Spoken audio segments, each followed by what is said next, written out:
All right. Assalamu alaikum, students. We are starting our distance learning class today, and we continue with our discussion or learning of the Python language in this. Okay. Uh, Last time we had discussed the second level of details about here's the second about the list and the string.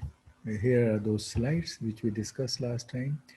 We learned about few more methods regarding strings, and we learned a lot of additional things compared to our previous background about the uh, list thing. So these were two major data types. Here are these about the list. Quite a few additional features and methods compared to our first level of learning. And then moving to strings and looking at slicing, negative indexing, and concatenation, length, and quite a few methods to manipulate them in a very handy way. So we learned about it, including this format thing, which is very handy. It will help you in printing things in a more organized way. All right, our next thing which we have to discuss is another important data type, in fact, composite data type in built in Python. Composite, there are quite a few composite data types built in support in Python. So after list and string, we look at the dictionaries. As you will see when we see it in detail, they are a handy data structure or data type for building databases and managing databases, tables, records, and above all, um, when we feed inputs to our test data in deep learning, etc. So dictionary is another very important data structure which we are learning in Python. I had introduced it in level 1. We might quickly uh, review that and then build on it for the next level of features. Uh, Dictionary as the list is an ordered sequence. Its list is an ordered collection. All of them fall under the heading of sequence. All of them are sequence. Dictionary, list, uh, tuple, all of them are considered as a sequence. Tuple and list are the ordered sequence. Order, the elements inside them are placed in a order which you point to them by different indexing approaches. But they are ordered arrangement of elements or collection of elements, and they are that kind of sequence.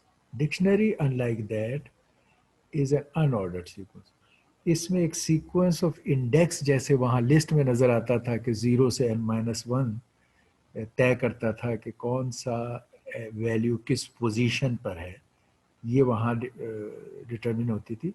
इसमें ऐसा कोई नहीं है, उस तरह का index इसमें मौजूद नहीं होता, क्लासिकल वे ऑफ इंडेक्सिंग. इसमें की का वर्ड हम यूज करते हैं, की यूज होती है एक्चुअली टू इंडेक्स थिंग्स, ठीक है। अब की उस सेंस की ऑर्डरिंग को बाइंड नहीं करती। डिक्शनरी में ये इंपॉर्टेंट है कि की वैल्यू पेयर आपने उसमें डाला, जब आप इवन एंटर करते हैं या रिमूव करते हैं या बाद में डील करते हैं, तो देर इज नो एश्योरेंस कि आपकी वो एंट्री किस जगह होगी, फर्स्ट पोजीशन में होगी, सेकंड में होगी, थर्ड में होगी, it can B anywhere, and assurance of finding it at any time will be by searching of that key. अगर आपने की ढूंढ ली तो एंट्री कहीं भी हो आपको मिल जाएगी। यू डोंट हैव टू से कि मेरा ये पेयर ऑफ इंफॉर्मेशन जो था वो लोकेशन 10 पे था, तो आप उसको 10 के हमेशा 10 पे फाइंड करो, नहीं। वो लोकेशन 10 उसकी तय नहीं है। वो एक्चुअली की उसकी वैल्यू है जिसके जरिए से वो आपकी एंट्री फाइंड होती है। तो ये है unordered collection based on the pointing by the key. और इसके अंदर जो एंट्रीज हैं जिसकी हमने बात की, they are paired, they are always, कोई जैसे अरे में आपकी कोई एक वैल्यू होती है, लेट्स से इंटीजर की अरे है या मिक्स डाटा की भी अरे है, तो उसमें एक एंट्री में एक वैल्यू एंटर होती है, उसमें सिर्फ वैल्यूज एंटर होती है। इसके अंदर की एंड वैल्यू ये पेयर एंटर होता है। जैसे इस डिक्शनरी में की के लिए उसने यूज किया यहाँ 1 और उसके अगेंस्ट वैल्यू डाली एल ए, और उसका फॉर्मेट कि यहाँ आपने कॉलन डालना है, ये करली ब्रैकेट से शुरू और एंड होना है, ये की है और ये वैल्यू है। इसमें की एक इंटीजर नंबर है और वैल्यू एक स्ट्रिंग है। कॉमा आएगा, इसका मतलब है एक, ये जो पेयर है, दिस इज वन एंट्री, ये कंप्लीट हो गई। अब ये कॉमा आया, अब दूसरी एंट्री शुरू हुई, इत्तेफाक से उसका key number doesn't have to be 1 2, उसका की नंबर 2 है, कॉलन और वैल्यू है दिस स्ट्रिंग और क्लोज्ड। यही चीज यहाँ नजर आ रही है अनदर डिक्शनरी। अब ये फर्क क्या दिखाया है कि की जैसे वहां था, वहां तो इंटीजर में की थी, ये कहता नहीं, की can be in other than integers और ऑल्सो देयर। तो और वहां पर जैसे ये 1 2 इत्तेफाक से लिखा हुआ है, इवन ये इंटीजर भी अरे के इंडेक्स की तरह 1 2 या 0 1 2 नहीं होंगे। हो सकता है ये इंटीजर में पहली वैल्यू 37 हो, दूसरी वैल्यू 92 हो और तीसरी वैल्यू 5 हो यहाँ की में। तो कोई इसकी उस सेंस में की पर बाइंडिंग नहीं है कि like the index of list वो रहे।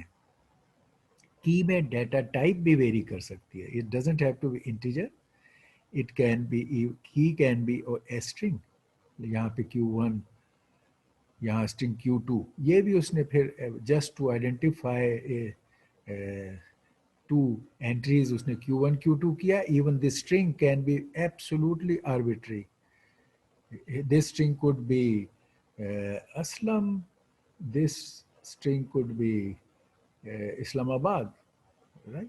So no binding on that sense कि की में स्ट्रिंग की वैल्यू क्या हो, वो उससे मैच करेगा। Whatever value is there, searching में पॉइंट करने के लिए उस लोकेशन के लिए ये की के जरिए से सर्चिंग करेगा। तो यहाँ Q1 की एशले वैल्यू कॉलन, ये एक entry comma another key colon another value curly bracket बंद, complete डिक्शनरी। ओके, तो ये एक डिक्शनरी, उसकी सिंटैक्स, उसकी एंट्री, उसके अब अब इनके डाटा टाइप की बात कर ले। हमने कहा था कि ये की भी इधर इंटीजर थी और इधर स्ट्रिंग हो गई, और ये वैल्यूज़ में भी इस तरह की बहुत सारे डाटा टाइप्स अलाउड है। इतफाक से इसके एग्जांपल में उसने दोनों जगह स्ट्रिंग टाइप वैल्यू ली है, मगर value can B of variety of data type. अब ये एक एग्जांपल है डिक्शनरी की जिसमें कर्ली ब्रैकेट बिगिन और एंड, और इसके अंदर लेट्स से 1 2 3 4 5 एंट्रीज हैं, और इसमें उसने वो variety of data types in key as well as in value show की है। पहली एंट्री का की इंटीजर की है और वैल्यू स्ट्रिंग है, कॉमा दूसरी एंट्री, दूसरी एंट्री से मुराद, उसके लिए टेक्निकल वर्ड यहाँ इस्तेमाल होता है, आइटम का वर्ड इसको यूज़ करते हैं। तो ये पूरा पेयर जो है, key value pair is one item, ठीक है, comma second item key is a string और उसकी value is a boolean, true false. इसकी third entry key is a string, इसने ये नंबर 3 को भी एज ए स्ट्रिंग डाला है। अभी देखें ये भी नंबर है और ये भी नंबर है, मगर यहाँ नंबर एज ए इंटीजर है और यहाँ नंबर एज ए स्ट्रिंग है, ये दो अलग बातें हैं। तो इसको और इसकी वैल्यू में उसने अरे डाला है।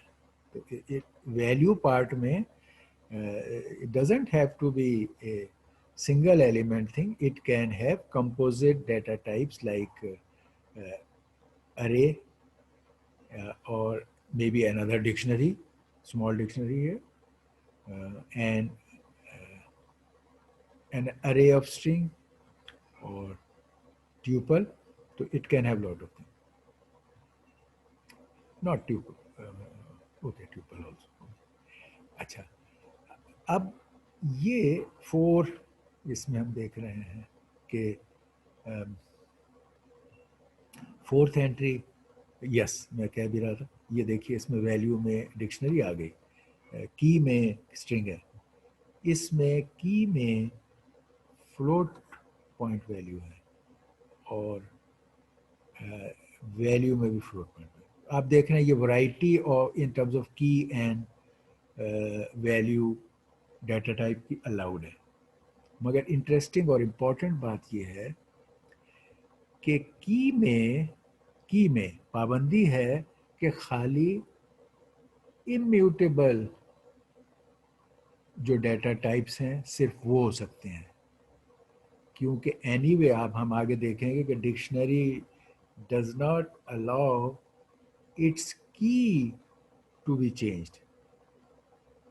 तो इस डिक्शनरी का ये की वाला पार्ट इम्यूटेबल होता है, हम इसको चेंज नहीं करते, हम वैल्यू वाले पार्ट को चेंज करते हैं। अगेंस्ट अ की जैसी इंडेक्स होता था उसके अगेंस्ट ही वैल्यू होती थी, तो हम वैल्यू को चेंज करते हैं, की से पॉइंट करते हैं, की को चेंज नहीं कर सकते। इसलिए की के लिए खाली वो डाटा टाइप्स होंगे जो इम्यूटेबल होते हैं। उनकी मिसाल यही है, string is immutable, numbers are immutable, tuples जो हमने सीखे हैं दे आर इम्यूटेबल। तो key can be only such data types, जबकि value can be all data types which can be changed, no problem.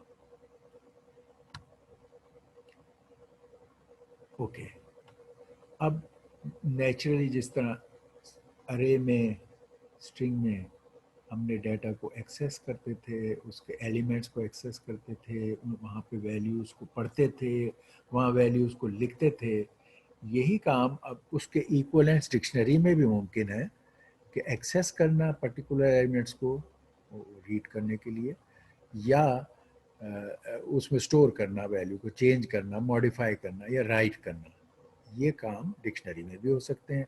फ़र्क सिर्फ यही है कि वहाँ इंडेक्स और तरह से था, एक एक्सटर्नल चीज़ थी और वहाँ सिर्फ वैल्यू स्टोर होती थी। यहाँ पे इंडेक्स भी स्टोर्ड है और वैल्यू भी स्टोर्ड है। इंडेक्स का नाम की है और वैल्यू इज़ वैल्यू। सर्च करने के लिए हम की के ज़रिए सर्च करते हैं और रीड और राइट जो चीज़ होती है टू वैल्यू होती है। जैसे song is a key for pointing to the item और ये उसका डाटा है। ये आप जब इस की से पॉइंट करेंगे तो ये डाटा आप रीड भी कर सकते हैं और इस लोकेशन पर रिप्लेस करने के लिए राइट भी कर सकते हैं।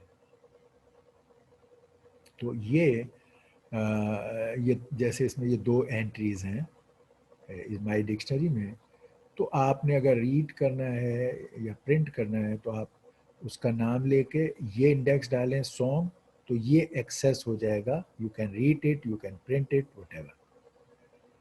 अगर आपने इसको मॉडिफाई करना है तो वो भी कर सकते हैं, यही इंडेक्स डाल के इसमें वैल्यू असाइन कर दें। इसमें आपने वैल्यू रीड की थी, यहाँ इसके अंदर उस लोकेशन तो ये एस चेंज्ड जो लिखा हुआ है इसकी जगह पैराडाइज सिटी हो जाएगा। फिर अगर आप डिक्शनरी को प्रिंट करते हैं तो यहाँ पे पैराडाइज सिटी प्रिंट होगा आफ्टर दिस। तो ये है इसका। इसमें गेट मेथड है also to access some value in dictionary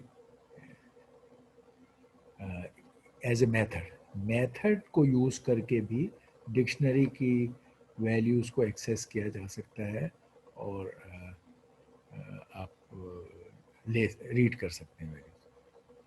उसमें एक ऑप्शन आपके पास डिफ़ॉल्ट का भी है कि अगर आप किसी गेट मेथड से किसी लोकेशन की वैल्यू गेट करना चाहते हैं और वहाँ अगर वैल्यू नहीं है तो आप एक डिफ़ॉल्ट वैल्यू, डिफ़ॉल्ट मैसेज, उसको डिफ़ॉल्ट वैल्यू कहेंगे, एक डिफ़ॉल्ट वैल्यू आपको रिटर्न हो जाए, उसके ज़रिए से आप कुछ भी कन्वे कर सकते हैं about the non availability of that. ये उसका फ़ायदा। अच्छा, अगर वहाँ डिफ़ॉल्ट वैल्यू भी नहीं है और वो की एग्जिस्ट नहीं करती, अगर की तो फिर नन रिटर्न किया जाएगा। नॉट स्पेसिफाइड की इज नॉट फाउंड, अगर की ना मिले और कोई डिफ़ॉल्ट वैल्यू भी नहीं है उस की के अगेंस्ट, तो फिर नन जो हमारे पास एक पाइथन में चीज़ है वो आपको रिटर्न होगी इस मेथड के लिए। ये उसकी एग्जांपल्स हैं कि अब हम कहते हैं ये विदाउट डिफ़ॉल्ट वाले का मतलब ये है कि ये एक डिक्शनरी है जिसमें ये लेट्स से इत्तेफाक से एक ही एंट्री है। It can have many entries. आप देखें, मैंने बताया था कि एट टाइम्स कोई मेथड कॉल करना हो तो you can have a dictionary और list named and then use the name. हमने पीछे लिस्ट में कई दफ़ा ये किया, मगर उस टाइम भी मैंने मेंशन किया था कि पाइथन अलाउज कि अगर आपकी स्मॉल लिस्ट है या स्मॉल डिक्शनरी है या है तो आप डायरेक्टली भी उसको लिख कर और उस पर मेथड कॉल कर सकते हो। यहाँ उसने एक छोटी डिक्शनरी बनाई और उस पर मेथड डॉट गेट कॉल किया, तो गेट के आगे उसने की डाली इस डिक्शनरी की और उसने तो इस गेट मेथड का रिटर्न इस नेम के अगेंस्ट जो वैल्यू है वो रिटर्न कर देगा।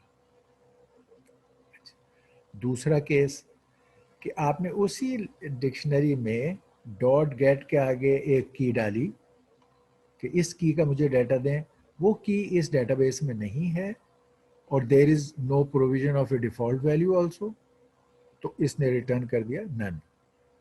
ये वो केस है।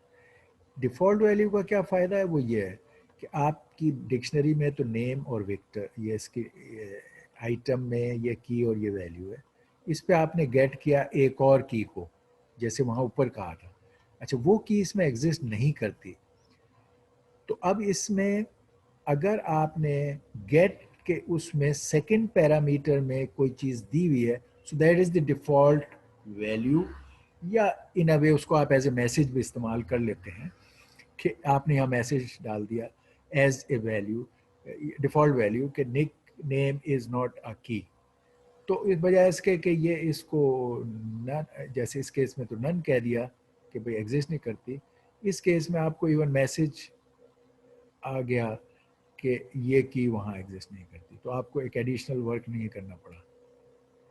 या आप इसमें कोई भी वैल्यू या मैसेज या डिफ़ॉल्ट वैल्यू यूज़ कर सकते हैं। अच्छा, फिर एक मेथड इसमें जैसे इस लिस्ट में भी था डॉट पॉप, तो डॉट पॉप का सिमिलर वो है। इस केस में इंडेक्सिंग जो है वहाँ पे आप इंडेक्स बताते थे, इस केस में इंडेक्स आपका की है तो इसमें आप की बताएंगे, ठीक है। और फिर जिस तरह वहाँ पे था कि वो पॉप आउट कर देता था वैल्यू, यानी वैल्यू को रिमूव भी करता था लिस्ट में, और आपको अगर एक्वायर करनी है तो असाइन भी कर लेते थे, आप उस वैल्यू को यूज़ कर सकते थे। रिमूव में वहाँ पे वैल्यू रिमूव हो जाती थी, मगर आपको वो यूज़ करने के लिए रिटर्न नहीं करता था।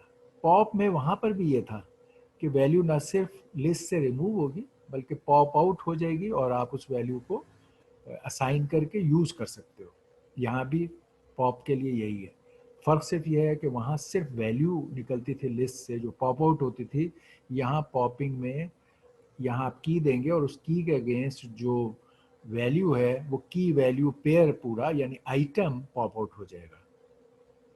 और जब आइटम पॉप आउट हो जाता है तो पॉप के केस में वो ख़त्म हो जाती है फ्रॉम दैट लिस्ट और फ्रॉम दैट डिक्शनरी। अब आप उसको अगर प्रिंट करेंगे तो you will have without that entry और आइटम।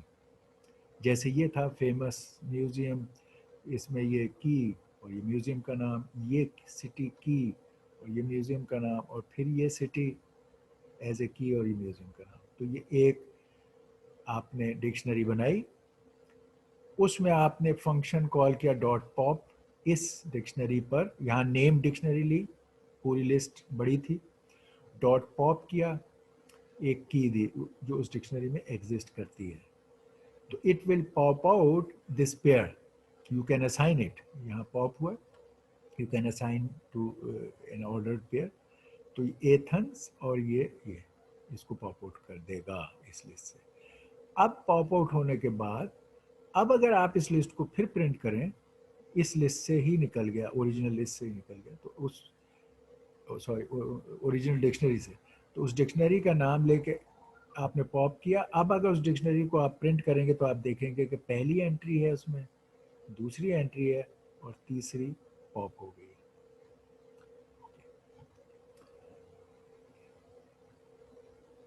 डिक्शनरी में उसके कंपोनेंट्स को एक्सेस करने के लिए भी बड़े एलिगेंट मेथड्स हैं।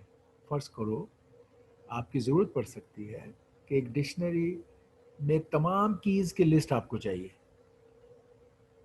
तो क्या करें? एक डिक्शनरी में तमाम वैल्यूज़ की लिस्ट चाहिए, क्या करें?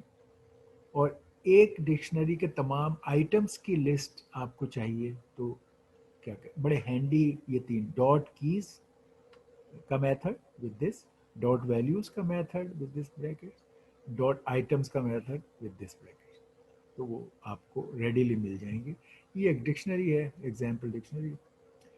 ए में वन एनिमल, बी में दूसरा, सी में तीसरा और इस तरह इसमें दिए हुए हैं। तो अगर आप कहेंगे इस डिक्शनरी का नाम दे के dot keys function with this brackets method call हुआ, a list of all the keys, ये देखिए कीज वर इन स्ट्रिंग, तो स्ट्रिंग लिस्ट बनाना है और लिस्ट में उनको अलहदा करने के लिए कीज को कॉमा डाला है। दूसरा डॉट वैल्यूज का फंक्शन मेथड कॉल किया, तो ऑल द वैल्यूज थिंग जो कि इस केस में भी ये स्ट्रिंग्स थे और उनको अलहदा किया और अरे में डाला, तो एक लिस्ट में डाला, तो एक लिस्ट बना दी ऑल द वैल्यूज को की। इसी तरह डॉट आइटम्स, जो मैंने कहा आइटम्स का मतलब है की वैल्यू पेयर, तो की और वैल्यू का एक पेयर बनाया, इट इज अ ट्यूपल, की और वैल्यू का एक ट्यूपल बनाया, and that is one entry of this list जो हम पहले बनाते थे। ये जैसे एक एंट्री थी, ये एक एंट्री थी, इसी तरह अब ये एक एंट्री है। ये कॉमा इस ट्यूपल के अंदर है जिसके अंदर ये आइटम का दोनों कंपोनेंट्स हैं, लेकिन ये सारा इस लिस्ट के लिए एक एंट्री है, तो इसलिए फिर ये कॉमा लिस्ट का, and second entry which is a composite entry, comma and third entry, ये लिस्ट कंप्लीट है।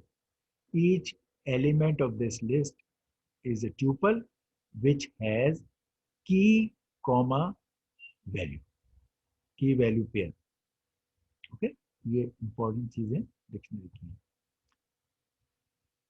डिक्शनरी में एक मेथड डॉट अपडेट भी है, वो क्या करता है?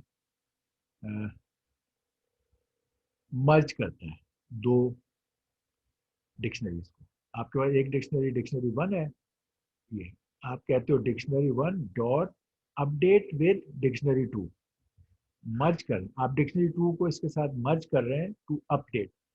अपडेट का मायने इसमें ये है कि अगर आप मर्ज करते हैं डिक्शनरी 1 और डिक्शनरी 2, एक्चुअली अगर उनके सारे एलिमेंट्स डिफरेंट हो तो सिंपल मर्जिंग ये है कि जी डिक्शनरी 1 के सारे एलिमेंट्स वो पहले लिख लेगा और फिर आगे कंटिन्यू करेगा, और डिक्शनरी 2 जैसे ज्वाइन या इस तरह की चीज़ हमने देखी, या कंकैटिनेट हो।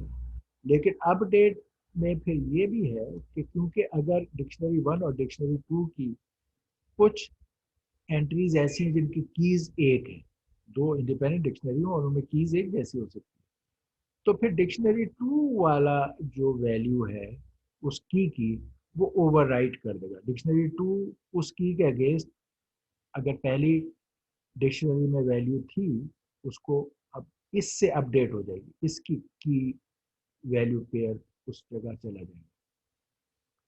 मसलन ये डिक्शनरी है, इसमें दो कलर ब्लू, शेप, सर्कल, ये इसमें मौजूद थे। डिक्शनरी 2 में एक की कॉमन दे दी उन्होंने, जस्ट टू टेस्ट दैट कि कलर सेम की, इसका रेड है।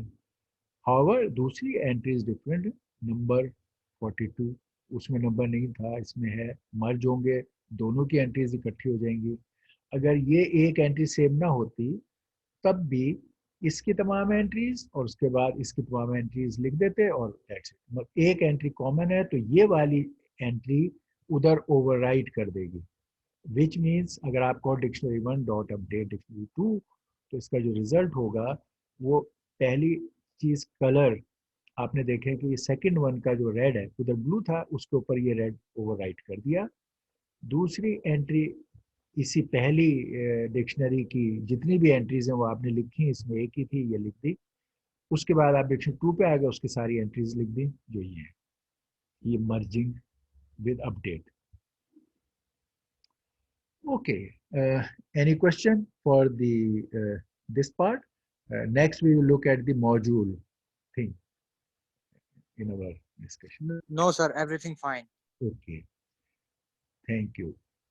अच्छा, अब modules modules are like a next level of structure, जैसे हम करते हैं लाइब्रेरी, हमारे फाइल होती है, फिर फोल्डर्स होते हैं, फिर इस तरह हम जब प्रोग्राम को ब्रेक करते हैं तो हायर लेवल पर हम उनके मॉड्यूल्स बनाते हैं, और एक मॉड्यूल में बहुत सारे फंक्शंस होते हैं।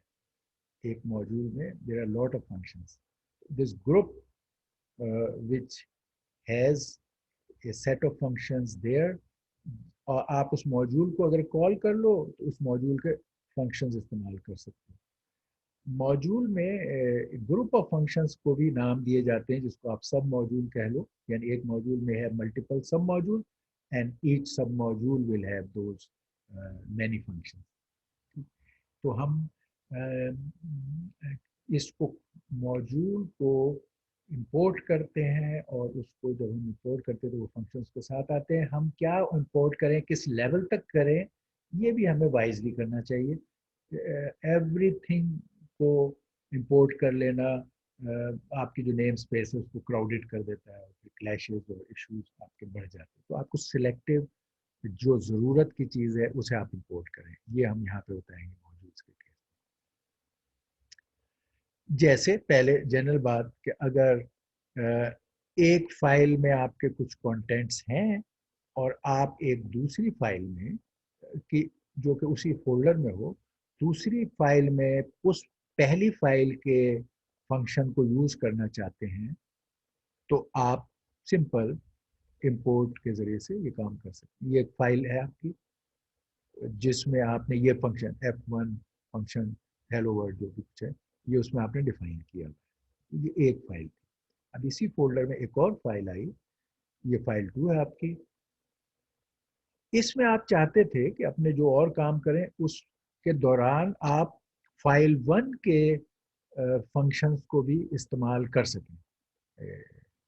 जिस तरह हम क्लास की इनहेरिटेंस का टाइप किस चीज़ होती है, इसी तरह हम चाह रहे हैं यहाँ पे कि आपकी दूसरी फाइल में पहली फाइल में अवेलेबल फंक्शंस आपके काम आए।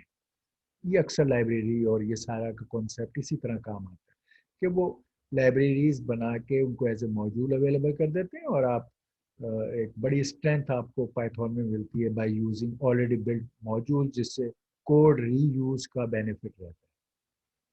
और ये बड़ा एज है पाइथन का कि इसमें बहुत सारी लाइब्रेरीज हैं और इसमें आप मॉड्यूल्स इंपोर्ट करके इस्तेमाल कर सकते हो।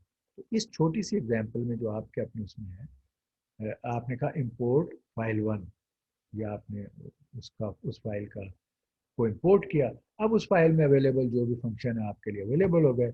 अब आप यहाँ पर इस फाइल टू में यहाँ पर इस्तेमाल कर सकते हैं ये f1 dot function, f1 underscore function is available. Okay, अच्छा, इंपोर्ट पाइथन में मौजूद करने की बहुत लाइक अदर लैंग्वेजेस भी हैं, इसमें बड़ा एक्सटेंसिवली अवेलेबिलिटी और यूज़ है। तो तीन तरीके से आप मॉड्यूल्स को इंपोर्ट करते हैं, कर सकते हैं ज़रूरत के मुताबिक। एक इंपोर्ट के साथ पूरे मॉड्यूल का आप नाम दे दें, उस मॉड्यूल के तमाम फंक्शन आपके पास इंपोर्ट हो जाएंगे। आप फिर जब यूज़ करना हो तो उस मॉड्यूल के नेम के साथ जो भी उसका एक फंक्शन है उसे यूटिलाइज करेंगे और कर सकते हैं। अच्छा, दूसरा तरीका जो आप थोड़ा सिलेक्टिव होना चाहते हैं, आप अननेसेसरी क्राउडिंग और वो नहीं करना चाहते, तो आप कहते हैं इस मॉड्यूल से I want to import from module import, ये आप एक पर्टिकुलर फंक्शन या सब मॉड्यूल जो सेट ऑफ फंक्शंस हैं यहाँ वो बता देते हैं कि इस मॉड्यूल को पूरा नहीं बल्कि उसका ये सबसेट ऑफ फंक्शंस जो है ये इंपोर्ट करूँगा मैं। जब आप वो करते हैं तो फिर आप वो फंक्शंस वहाँ इस्तेमाल कर सकते हैं। इस केस में उसने एक किया था, लेकिन अगर एक ग्रुप ऑफ फंक्शंस भी हैं तो आप उन फंक्शंस को इस्तेमाल कर सकते हैं। इसमें से आपने बहुत सारे फंक्शन जो आपके डोमेन में वो सेट ऑफ फंक्शंस नहीं थे और आपको इस्तेमाल करने का इम्कान नहीं था, वो आपने नहीं लिए। ये थर्ड तरीका वो ये है कि आप फंक्शंस के जगह आप ये कह दें फ्रॉम मॉड्यूल इंपोर्ट एवरीथिंग, ये स्टार। इसका मतलब ये है कि आप हर चीज़ ले आए, and you may not need all of them and you may have your namespace filled up unnecessarily। ये तीन तरीके हैं मॉड्यूल्स को। टिपिकली आप जैसे मैंने कहा ये पूरा नाम भी इस्तेमाल होता है, लेकिन अक्सर पाइथन एनकरेज करती है और आप सारे कोड देखोगे उसी तरह लिखते हैं कि आप उसका कोई एलियसिंग या निक नेम एलियसिंग करते हैं बाय ए शॉर्टर नेम। यानी मॉड्यूल्स के नेम अगर बड़े हैं या मॉड्यूल्स के फंक्शन के नेम बड़े हैं वो सब ब्लॉक के, तो आप उसके लिए एक शॉर्ट नेम डिफाइन करते हैं और फिर उसको अपने कोड में इस्तेमाल करते रहते हैं instead of using a big name. ये आपको कोड को एलिगेंसी देता है। और वो नेम भी आहिस्ता आहिस्ता बहुत सारी जगहों पर बहुत कॉमन चीज़ों के हर जगह आपको एक ही नजर आएंगे। यानी इवन ये चॉइस है इसमें कि आप निक नेम खुद दे रहे हैं, एलियस कर रहे हैं, मगर बहुत सारी कॉमन चीजें जो हर एक यूज कर रहा है वो निक नेम भी फिर वही यूज कर रहा होता है। जैसे नमपाई का है तो एनपी रवायती है, तो सारे कोड्स को एक ही लेवल पे रखने के लिए या समझने के लिए या रखने के आप उसके लिए एनपी ही यूज कर लेते हैं हर जगह। और ये भी एक मिसाल है दूसरी कि आपने जैसे ये है पाइथन में मैट प्लॉट लाइब्रेरी है, ये मैट्रिक्स को प्लॉट करने की library, it's very well known library. आपको कोई भी आउटपुट लेनी है उसके ग्राफिकल तरीके से या हिस्टोग्रामिंग तरीके से आपने पेश करना है, तो ये बड़ा हैंडी और सिंपल लाइब्रेरी है। हम इसको सीखेंगे क्योंकि आपकी कोई भी साइंटिफिक डाटा की आउटपुट्स इस तरह के फॉर्मेट्स में ग्राफ श्राफ की शक्ल में होती हैं। उनकी लेबलिंग, उनके टाइटल, उनकी कलरिंग, वो सारा कुछ ये लाइब्रेरी बहुत सिंपल तरीके से हैंडल करते हैं। Will learn about it.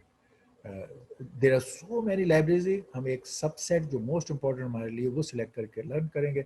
इसके बाद पाइथन के बाद हम नमपाई करेंगे क्योंकि वो एक बेस बनेगी हमारी टेंसर फ्लो के लिए, तो वो करेंगे। और फिर एक ये मैट प्लॉट लिप करेंगे ताकि हमें कोई भी आउटपुट ग्राफिकल शक्ल में चाहिए हो तो हम इसको यूज़ कर सकें। ये हम आइंदा सीखेंगे। एनीवे यहाँ तो इसकी एग्जांपल खाली calling of importing of A module की तरह। तो फ्रॉम मैटप्लॉटलिब इंपोर्ट, अब इसका ये एक सब ब्लॉक है, इसके अंदर प्लॉटिंग के लिए एक है पाई प्लॉट सेक्शन, तो हम खाली वो इसका इंपोर्ट कर रहे हैं, ठीक, और उसको हम नाम दे रहे हैं एज पीएलटी, ये शॉर्ट पाई प्लॉट कहने के बजाय पीएलटी कह रहे हैं।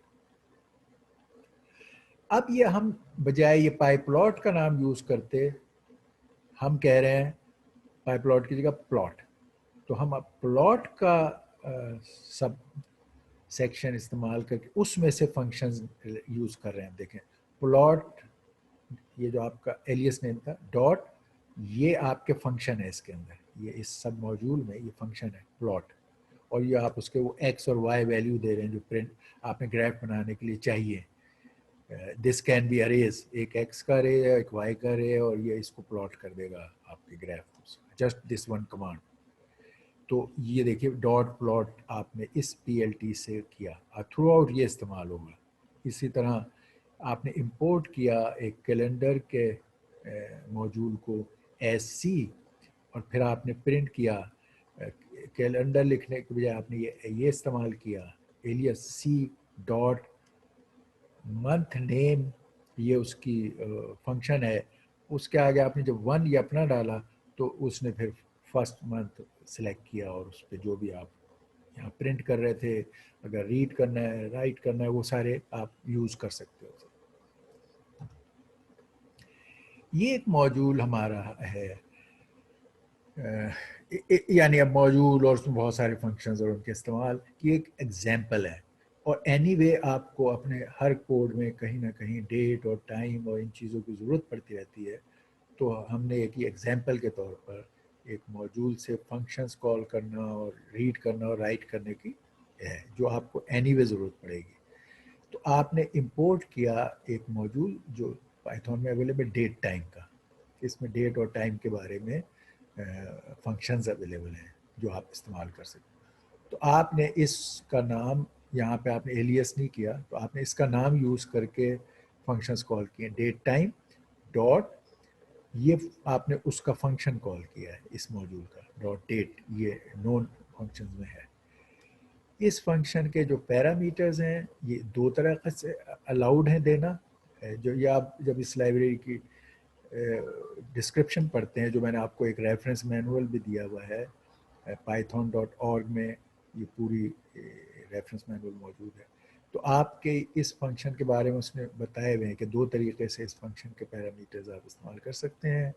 एक तो सी ओके पोजिशनल, कि पहली जगह आप ईयर दे दें, दूसरी जगह आप मंथ दे दें, और तीसरी जगह आप डेट दे दें, हाईएस्ट से इस ईयर में इस मंथ को इस डेट पर, ये पोजिशनल है, इस तरह दे सकते हैं।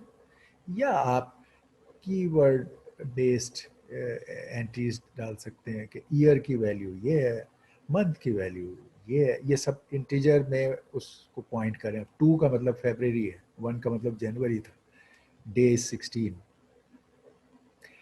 इसमें जाहिर है ये आपको कीवर्ड के जो बेनिफिट हैं वो रहते हैं। तो आपने इन दो तरीक़ों से आप देंगे तो इसका प्रिंट करेंगे तो आपको ये तो वेरिएबल नेम था तो ओके। इसी तरह फिर टाइम के लिए कि आप टाइम भी, ये देखिए date time module name dot time, आपने फंक्शन कॉल किया, ये पोजीशनल बेस पे है आवर मिनट और सेकंड, और ये कीवर्ड बेस पे hours minute, hour minute and second, इन दोनों तरीके से टाइम दे सकते हैं। तो इस वेरिएबल को अगर आप प्रिंट करेंगे तो ये आवर कॉलन मिनट्स कॉलन ये प्रिंट इस तरह करेगा, ये फंक्शन के अंदर प्रिंट की फॉर्मेट बिल्ट इन है। इस केस में डैशेस के साथ है, इस केस में कॉलन के साथ है। ये इस फंक्शन के अंदर है, आपने ये नहीं इस तरह बताया है इसको, आपने तो वेरिएबल दिया है जिस पर आउटपुट आई थी उसने प्रिंट किया।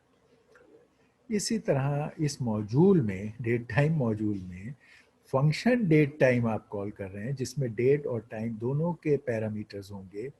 ये पोजीशनल केस में ये सारे डेट के पैरामीटर हैं तीनों, और आगे टाइम के पैरामीटर हैं, पोजीशनल इंपॉर्टेंस।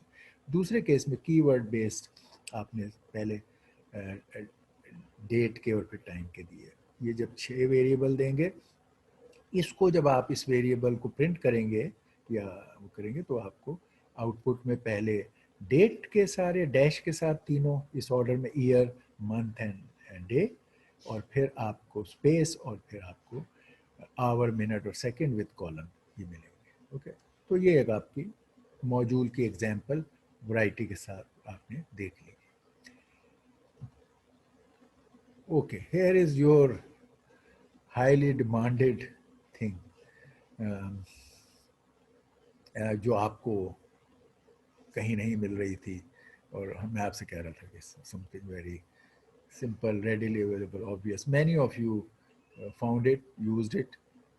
जिनको नहीं मिल रही थी उसके लिए मैंने आपको कह ही दिया था कि ये एक छोटी सी एडिशनल चीज़ है, आपको हम चाह रहे थे कि सीखें, लेकिन आप उसको फिक्स्ड अरे या आप अरे filled by I and 2i और 3i कर लें. Many of you did that, performed well, but okay, here is a time for lecturing. To remind you, आप में से मैंने असाइनमेंट के मार्क्स आपको मिल गए होंगे, सोल्यूशन भी आपको दे दिया गया होगा, नहीं तो आज हसीब सोल्यूशन भी डाल दिया है, मार्क्स भी डाल दिए? जी सर, ड्राइव पे जो है सोल्यूशन भी डाल दिया है असाइनमेंट का और मार्क्स भी अच्छा, अब आपके पास क्लास के आप ड्राइव। देखिएगा कि how difficult were things were और कितनी थॉरोली वो कवर्ड थी. एनी वन ऑफ यू जो उसने थोड़ी सी भी ट्रबल ली, दे हैव 100 मार्क्स. हम चाह ही रहे हैं कि आप लें. आपने बेसिक सीखा है, अभी पहला फ्यू लेक्चर्स, पहली दफ़ा लैंग्वेज सीख रहे हैं, आपको एक बहुत आसान सा प्रॉब्लम दिया है, उसके बार बार कोड की लाइन है वो भी आपको बता रहे हैं कि अगर आपको कोई डिफ़िकल्टी है तो हम आपको कोड भी लिख के दिखा रहे हैं स्क्रीन पे कि ये लिख दो, ये लिख दो, ये लिख दो. ठीक है, जो आपको कहीं रैंडम का इशू आ गया, हमने कहा ये एग्जाम्प्ट कर दो, उसके बगैर लिख दो, क्योंकि जाहिर है random was not the main purpose was using of list and for loop and if and all that kind of initialization of type, data type, वो सब आपको हम फर्स्ट टाइम में तमाम उसको रिव्यू करना चाहते थे बाय दिस एग्जांपल. तो जबकि अबाउट 50% लोगों ने तो ये रूट अपनाया कि उसे ट्राई किया और वेरी हाई मार्क्स एक्वायर किए, लेकिन 50% of you I see they did not bother to even attempt और सबमिट, कि आपने कोशिश की, आपको कम चीज़ें आती थी और आपने सबमिट की. नहीं, they did not bother to even submit the assignment. ये एटीट्यूड आप सबको मालूम है कि हम जबकि बड़े मेहनत से सीरियसली आपको हाईली लिंक्ड सिंक्रोनाइज्ड असाइनमेंट्स देते हैं, प्रोजेक्ट्स देते हैं, फिर आपको उनके सॉल्यूशन और प्रॉब्लम्स को थ्रू आउट आपसे हर लेक्चर में पूछते हैं. अगर आप कोई मसला बताते हो तो हम अपना लेक्चर छोड़ के फिर उसके सॉल्यूशन को रिपीट कर देते हैं आपके सामने. ये तो हम करते हैं, लेकिन आपने भी कुछ करना है. और आपने देखा है कि अगर आप में से कुछ लोग जिनका एटीट्यूड बड़ा इररिस्पॉन्सिबल है कि वो सही टाइम पे ना असाइनमेंट कर रहे हैं ना प्रोजेक्ट कर रहे हैं, एंड में वो बहुत ज़्यादा सीरियस मुझे नज़र आते हैं. They have time, they have energy to make all the efforts and convince us कि सर उनकी, आप, मेरी मौत ज़िंदगी का सवाल है, मैं बर्बाद हो जाऊंगा, मेरे पेरेंट्स ये हो जाएंगे, मेरे फला ये हो जाएगा. If it is that important for you, please take care of yourself now. इसके दो फायदे, एक तो आप अकुमुलेटिव अपने ग्रेड को बेहतर कर रहे हो, दूसरे इन असाइनमेंट का तो स्पेसिफिक ये मकसद है कि आप अपने आप को खुद गेज कर रहे हो कि मैं, am I learning, am I going fine, या मुझे अभी सीखना और पूछना चाहिए और कैच ऑन करना चाहिए. क्योंकि अगर आप पहली असाइनमेंट के कंटेंट्स को ग्रैब नहीं करना चाहोगे और नहीं करोगे तो दूसरे अगला मटेरियल आपको काबू नहीं आएगा, फिर सेकंड को मिस करोगे तो थर्ड, और आहिस्ता आहिस्ता आप अपने आप को आउट ऑफ द लूप समझोगे और फिर आप फेल हो जाओगे. तो अगर हमें ये वरीज हैं कि आप फेल हो जाओगे तो आपको नुकसान है, आपके पेरेंट्स को भी नुकसान है अगर आप उसको दोबारा कोर्स को लेते हो, और उसके बाद आखिर में आपके डिले इन्वॉल्व हो जाता है, जो बड़ी सीरियस चीज़ें हैं, तो आई वुड लाइक आप शुरू से ही अपने कंटेंट्स, कोर्सेज और उनमें सीरियस रहें. और अर्न करें और पास हो। एंड में हम भी हेल्प नहीं कर सकते, अभी तो हम हेल्प हर रोज कहते हैं, हर दफा जब लेक्चर देते हैं यार कोई मसला है तो बता दो, हम आपको इवन सॉल्व कर करके दिखा देते हैं कि ये पहली लाइन यहाँ पे रेंज लिखो, यहाँ पे इन लिखो, क्योंकि हम सोच रहे हैं आप नई लैंग्वेज सीख रहे हो तो आपको। लेकिन अगर आप सबके बाद ये नहीं करोगे, I can assure you, you have to earn your grade. ये आपको बार बार बताया गया, यू हैव सीन इट, कि आपने अगर एक दफा में अर्न नहीं किया तो आपने सेकंड अटेम्प्ट में many of you earned it. लेकिन जो लोग किसी भी अटेम्प्ट अर्न नहीं करना चाहते, we don't we don't distribute freely the grades.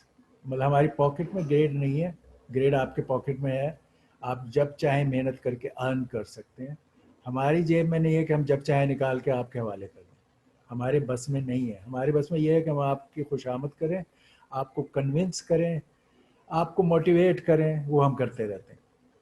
इस कोर्सेज के बारे में मैं सबसे ज़्यादा आपके काम करने में मोटिवेशनल पार्ट बताता हूँ कि पास होने से ज़्यादा you should feel that these are the present time is a golden opportunity to learn state of the art things। आप चाहें तो नेट पे और तमाम जगहों पे इन चीज़ों के बारे में देखें कि आईओटी और डीप लर्निंग की क्या स्टैंडिंग है, उसके लर्न करने के क्या फ़ायदे हैं। और फिर आपने आपको इस एम से इन कोर्सेज को सीखने के दे will B a big interesting learning and future में यूजफुल थिंग्स फॉर यू। मेरे ख्याल से तो वो मोटिवेशन होनी चाहिए, you should enjoy doing this course. हमारी तो ये ख्वाहिश है। इसके लिए हम बहुत मेहनत, ये जो लैब शेड्स हमने बनाई है ओवरनाइट, बहुत ज़्यादा मेहनत करके, इसीलिए कि ये हम ऑब्जेक्टिव अचीव कर सकें कि इसकी लर्निंग थॉरो हो और आप एंजॉय करो। लेकिन आपको अपना बिट करना है, अगर नहीं करेंगे तो यू नो इट कि then we don't hesitate to distribute. Even half of you want to earn F, हम हाफ ऑफ द क्लास को भी एफ दे देंगे। Please get serious. ये आपका वो जो था रैंडम वाला।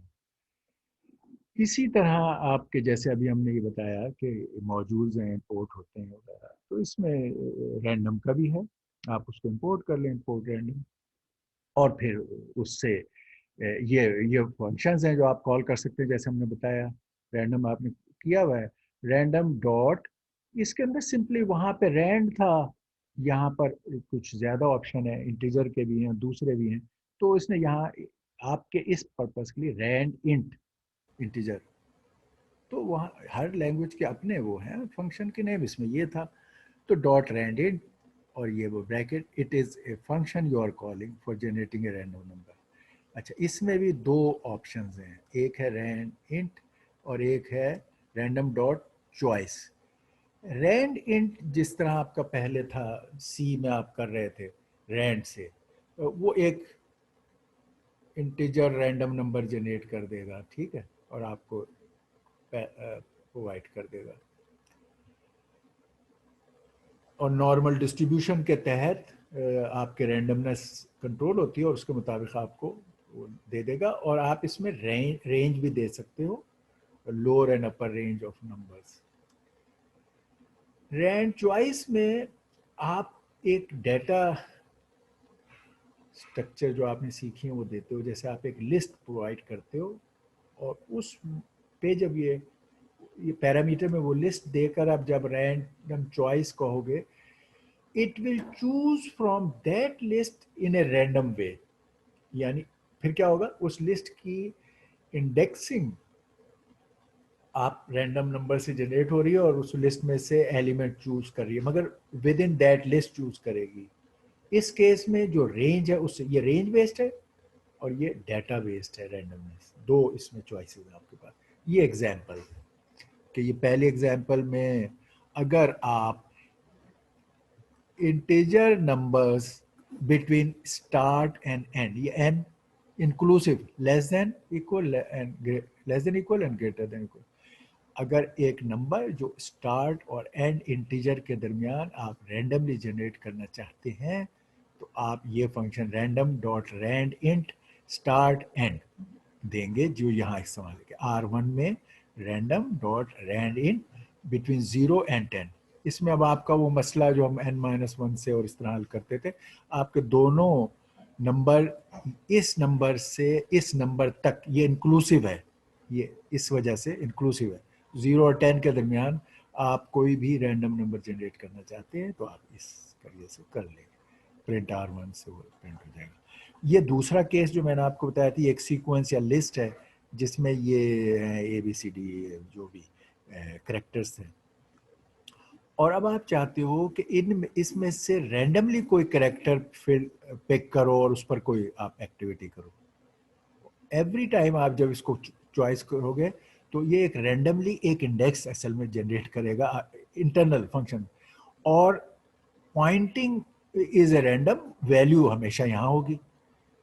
तो इस आपको लगेगा कि आपने ये वैल्यूज को रैंडमली चूज किया है, बट इसमें कंस्ट्रेन क्या है, इसमें ये रेंज कंस्ट्रेन थी वैल्यूज की, इसमें ये लिस्ट कंस्ट्रेन है वैल्यूज की, ठीक। तो ये वो रैंडम डॉट चॉइस, इसके अंदर वो आपने लिस्ट का नाम दे दिया एज ए पैरामीटर, और आपको इस लिस्ट के नंबर रैंडमली मिलेंगे। दोनों नॉर्मल रैंडमनेस के पैटर्न को फॉलो करते हैं। अच्छा, ये फ्यू थिंग्स अबाउट फाइल्स, सी में भी थी, वहाँ भी हम अक्सर आपसे पहले कहते थे कि पहले अरे में इस्तेमाल कर लो। अभी तक आपने सारे काम यहाँ देखे, आप अरे लिस्ट और उनमें ही ये रैम में आप चीज़ें बिल्ड करते हो और इस्तेमाल कर लेते हो। अक्सर कोड अल्टीमेटली एनीवे रैम में आके चलता है, मगर आप यहाँ पर अभी मेमोरी को अरे इन डाटा स्ट्रक्चर्स के लेवल पर डील कर रहे हो। लेटर ऑन जब आप कर लेते हो तो हम अक्सर कहते हैं कि यार if the data is available in A file, तो आप उस फाइल से इसमें रीड करें और फिर आगे यही काम करें जो आप कर रहे थे। ये हमने साइबर सिक्योरिटी में भी कहा था और पीडीसी में भी कहा था कि ठीक है, पहले इनिशियल लेवल पे आप इस तरह रेज लेके कर लो, और बाद में फिर अगर आपका वो डाटा फाइल में है या बड़ी शक्ल में है या उसको आपने फाइल को भेजना है, तो फिर आप फाइल से इन आईओ भी करो। तो ये वो फाइल का आईओ है जो हर लैंग्वेज में, सी में भी है। आपने वहाँ ये वर्ड ओपन और रीड और राइट और ये सब कुछ सीखा होगा, उसी के इक्वलेंट्स इधर भी हैं, with some may be some better choices also, लेकिन क्वाइट कॉन्सेप्चुअली सेम थिंग है कि अपने सिंटेक्स है मुख्तलिफ है, विच यू कैन अंडरस्टैंड अगर आप खुद भी पढ़ते हैं। तो हमेशा आप फाइल जैसे होता है कि you open the file and then read and write in the file, बल्कि रीड का भी है, फिर उसके अंदर वेरिएशंस है, रीड की टाइप्स हैं, राइट की टाइप्स में अपेंड भी है और राइट भी है, तो ये वेरिएशंस हैं। Otherwise you open a file and then carry out a action of reading और राइटिंग टू और फ्रॉम द फाइल। तो ये ओपन, आप हमेशा फाइल को ओपन करेंगे। जैसे आप ऑब्जेक्ट बनाते थे क्लास में, तो आपके पास एक फाइल ऑब्जेक्ट बन जाएगा, और जैसे आप वहाँ पर उस ऑब्जेक्ट को फिर यूज़ करते थे फॉर वेरियस एक्टिविटीज़, तो आप उसको यूज़ कर सकते हैं, ठीक। तो आपको जैसे आपने विद, ये अब आपके कीवर्ड हैं जो आपको इस्तेमाल करने हैं। ओपन, ये आपका मेथड है फाइल को ओपन करने का। ये नेम, फाइल नेम, ये सम फाइल डॉट टेक्स्ट ये फाइल का नेम है, ये आपने इसके अंदर डाला सिंगल कोट में। फिर ये एज कहा, ये वो है जो आप कब कह रहे हैं फाइल ऑब्जेक्ट आपने बनाया, ठीक। ये कॉलम हो गया। अब आप इस ऑब्जेक्ट से फर्दर रीड राइट वगैरह के मेथड्स कॉल कर सकते हैं। अगर जो हम आगे देखेंगे, ये अभी ऑब्जेक्ट है तो आपने कहा प्रिंट फाइल ऑब्जेक्ट, तो एस फुल फाइल ऑब्जेक्ट हो गया, प्रिंट हो गया। लेकिन आप इसमें रीड और राइट के एक्टिविटीज़ फिर कर सकते हैं। ये उसके मुख्तलिफ हैं, एक जैसे रीड लाइन, ये एक सेकेंड, ओके, ये था file, okay. Read line method, आपने फाइल से एक लाइन लिखनी है, तो वही with open file name as, ये उसके ऑब्जेक्ट का आपने नाम रख दिया स्टोरी ऑब्जेक्ट, ये फाइल में लेट्स से स्टोरी थी, और उस स्टोरी की आप लाइन प्रिंट करना चाहते हैं तो आपने कहा प्रिंट स्टोरी ऑब्जेक्ट, जो आपका ऑब्जेक्ट, जैसे हम ऑब्जेक्ट वहाँ बनता था इंस्टेंशिएट जब आप करते थे, इसी तरह यहाँ तो story object dot read line, तो ये आपने रीड लाइन कर ली फाइल से, ये फंक्शन उसका कॉल करके print only the first line in the file. अच्छा, अब इसी तरह जैसे रीड था फ्रॉम द एग्जिस्टिंग फाइल, असल में ये यहाँ आप देखें तो ये रीड का जो पैरामीटर है इनफैक्ट बाय डिफ़ॉल्ट आर, आप वहाँ डाल भी सकते हैं, मगर बाय डिफ़ॉल्ट अगर फाइल का नाम खाली देते हैं तो वो आर इस जगह खुद समझ लेता है, लेकिन फॉर अदर पर्पसेस अपेंड करना है या राइट करना है तो आपको कहना पड़ता है। तो यहाँ पर है कि विद ओपन, ये आपका फाइल नेम था, इसमें आप अपेंड करना चाहते थे इसलिए आपको ए कहना पड़ा, अगर राइट करना चाहते तो आपको डब्ल्यू कहना पड़ेगा।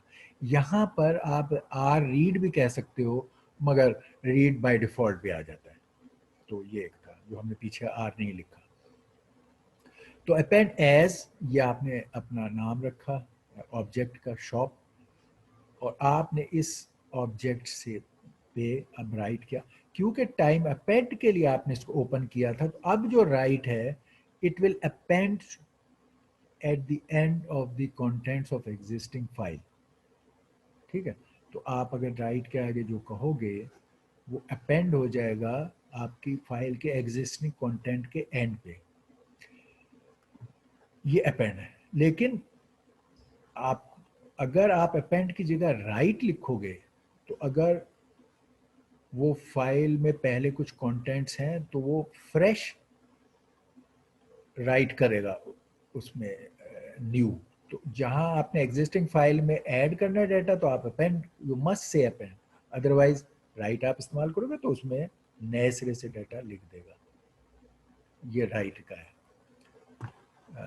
ये अगर ओपन आपने नाम दिया, यहाँ आपने डब्ल्यू कहा और फिर ये कहा डायरी, अब जब आप कहोगे इस डायरी में डायरी डॉट राइट, तो ये अब जो भी कुछ पिछले कंटेंट से वो ख़त्म हो जाएंगे और अब फ्रेश उसमें ये जो कुछ आप कहोगे उस पर लिखा जाएगा। तो ये राइट का है। यहाँ देखिए ये राइट के लिए आपको ये वर्ड, पीछे आपने ए इस्तेमाल किया था, इसमें आर कर भी सकते हैं या आर बाय डिफॉल्ट आ जाता है सेकंड आर्गुमेंट।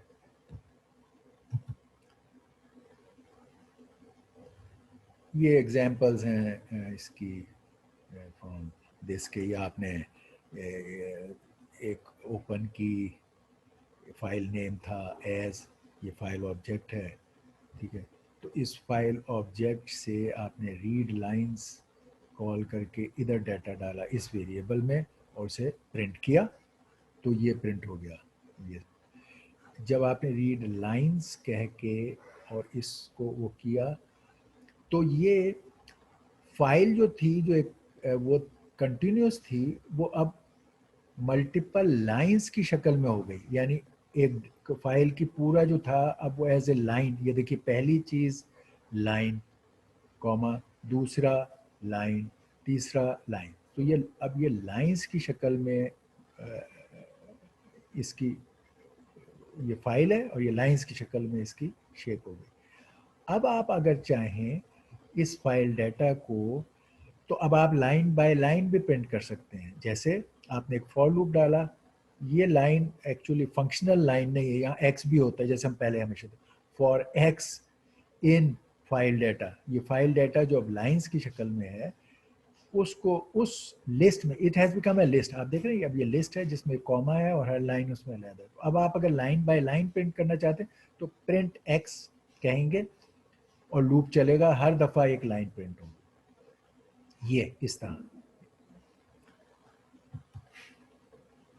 अच्छा, अब open and read, text file dot read, ये है कि आपने ये खोली फॉर रीड, यहाँ पे दूसरा पैरामीटर आर दे सकते थे, आपने नहीं दिया, बाय डिफ़ॉल्ट उसने रीड ले लिया, टेक्स्ट फाइल के ऑब्जेक्ट बन गया इसको आपने टेक्स्ट फाइल के ऑब्जेक्ट में रीड कहा, तो अब ये फाइल रीड हो जाएगी इन टेक्स्ट डाटा, इसको आप प्रिंट कर सकते हो।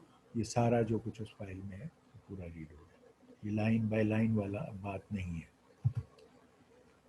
अच्छा, ये भी okay. That takes care of अवर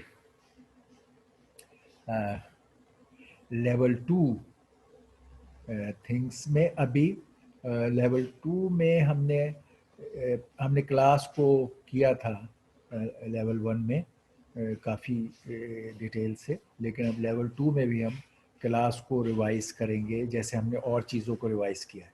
इसमें मेरे पास ये लिस्ट का भी है। हमने क्योंकि लिस्ट को एक बड़ी रीजनेबल उस पर कर दिया है, I will keep it here, but I will first discuss the class thing, क्योंकि वो आपकी अभी हमने उसको एक और साइकिल उसका करना ज़रूरी है। अगर टाइम हुआ तो हम इस लिस्ट को गो थ्रू भी आपके साथ कर लेंगे, अदरवाइज ये आपके कंटेंट्स में मौजूद होगा। There are more examples of list, हमने अभी की हैं रिसेंटली, उसी को और एग्जाम्पल्स हैं, ठीक है। और वहाँ पे उसके साथ लिखा हुआ भी है कि ये एग्जाम्पल क्या है। I think you should go through them your self और यू कैन सी कि you can understand each one of them. ये असल में आपको, जो हम हर जब भी कोई प्रॉब्लम करते हैं तो हम कहते हैं ना यार सर को एग्जाम्पल करा दें, तो ये हम आपको बार बार एग्जाम्पल, लैंग्वेज में तो ये बहुत ही यूजफुल है। ये बार बार आपको एग्जाम्पल दे रहे हैं, आप उन्हें देख के समझ के देखो कि can you look at it example and understand them. ये आपका टास्क है, तो ये इसमें मैं रहने देता हूँ और आप इसको एक दफ़ा और देखो कि लिस्ट की और एग्जाम्पल्स भी आ गई। एनीवे, मैं इसको फिलहाल हम remove to the classes thing, क्योंकि उसका हमने एक दफ़ा किया है। एक और एनहांसमेंट वाले पार्ट को भी पहले कर लेते हैं, अगर टाइम हुआ तो हम लिस्ट को भी देख लेंगे। जैसे पहले ही था कि जो सारा मैंने वो उसको तो इसकी थ्योरी मैंने आपको बड़ी डिटेल से बता दी थी इवन लेवल 1 में, क्योंकि जब तक वो कॉन्सेप्ट ना हो क्लास क्या है, इस फ्रेमवर्क और टेम्पलेट जिसके अंदर डेटा और उस पर ऑपरेट करने वाले मेथड्स एक इंटीग्रेटेड शक्ल में है, और ये आप इस टेम्पलेट की एक कॉपी अपना एज ए ऑब्जेक्ट, जो कि इंस्टेंशिएशन ऑफ क्लास कहलाता है, आप करते हैं, और फिर उस अपने इंस्टेंट पर क्लास के फंक्शंस और एट्रीब्यूट्स को यूज़ कर सकते हैं। और जो आप उसके अलावा क्लास से सब क्लासेस बना सकते हैं। सब क्लासेस में इनहेरिट हो जाता है पिछला क्लास की तमाम चीज़ें, उस इनहेरिटेड सब क्लास में आप ऐड कर सकते हैं अपने फंक्शंस और एट्रीब्यूट्स। ये इनहेरिटेंस है। और उस सब क्लास में एक ही नेम से, जब हम बहुत जगह देख चुके, सेम नेम जो मेन क्लास में था, उसको अगर आपने सब क्लास में उसी नाम से आपको एक फंक्शन की ज़रूरत है, जैसे हम प्लस साइन को देख रहे हैं जगह जगह इस्तेमाल हो रहा है, कभी स्ट्रिंग में कभी उसमें, तो फिर आप उसी नाम का अगर डिफरेंट नेम का करेंगे तो you are adding to that. आप वो तो सब क्लास का मकसद है कि पिछली चीज़ें इनहेरिट करो और नई बनाओ, लेकिन अगर आप उसी नेम का वहाँ डालेंगे तो ये ओवरराइड कर देगा मेन क्लास के जिससे आप इनहेरिट कर रहे थे चीज़ें, उसके फंक्शन को। तो ये फंक्शन ओवरराइड जो आप बहुत जगह इस्तेमाल कर, इसको पॉलीमॉर्फिज्म कहते हैं, ठीक है। इनहेरिटेंस, पॉलीमॉर्फिज्म, सब क्लासिंग, ओवरराइड, ये हमने खूब डिटेल से कॉन्सेप्चुअली थियोरेटिकल सीखे, और उसके बाद हमने इसकी एग्जांपल्स भी देखी। Now we will look at few more examples into it.